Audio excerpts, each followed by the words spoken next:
In more national news, another child has reportedly been molested in a Bengaluru school. Parents of an 8-year-old have alleged the child was sexually assaulted by the physical education teacher.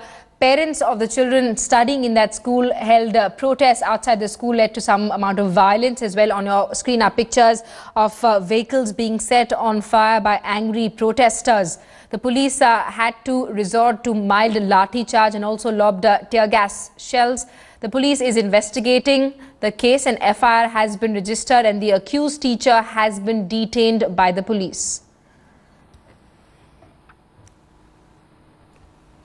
There was a law and order situation wherein there was stone throwing, bottles were thrown, policemen were injured, and we had to use tear gas and lathi charge and disperse the crowd. And I request the public of Bangalore city to keep calm. Let's get now on from our correspondent Pratibha, who's with us live from Bengaluru this afternoon. Pratibha, what's the latest on the ground? Has the situation been brought under control? We saw angry protests by parents and neighbours a short while back. Well, it was indeed an angry protest because where we are standing right now, it's the periphery of Bangalore. Most of the middle class and lower middle class people who actually reside here, and the incident actually took place in one of the by-lanes here, and the police had to go through all of these lanes to bring the situation under control.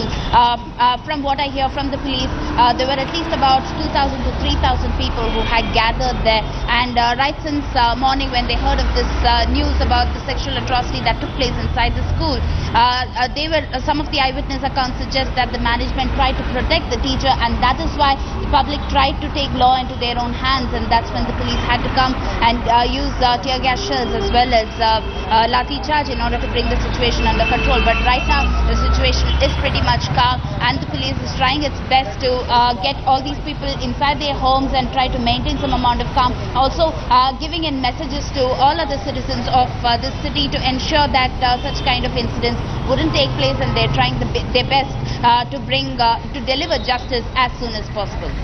So the police chief basically asking citizens to calm down and not take law and order in their hand. We saw violent protests in the morning outside the school.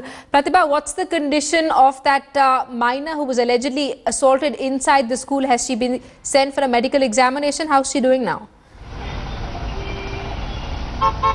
Well, in fact, most of the eyewitness accounts suggest that this kind of atrocities has been taking place for quite some time now. But then whether the child was a victim of this person in the last 2 days or whether it's been a recent case is yet to be verified. In fact, the statement of the child is yet to be taken. It's only gone up to the stage of the victim's family filing a complaint and the police having registered a case. Now they will have to find out the statement of the management as well as the victim's family, and also interrogate the person who's been detained, the accused in this case, who's the physical education teacher, and soon afterwards. But then one look at the school, let me actually bring to your notice that this particular school is one big building that houses at least about 1,000 students, and most of them studying from nursery up to the 10th standard, and the school is one small building and lodging all these people with no CCTV cameras, absolutely, whether at all there was any background checks done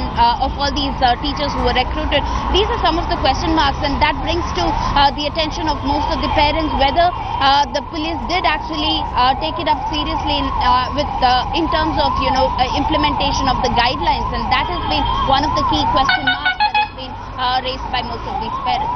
Well, thanks so much for that update. We're going to keep coming back to you for more dramatic protests outside the school this morning after an 8-year-old was allegedly sexually assaulted by her school teacher.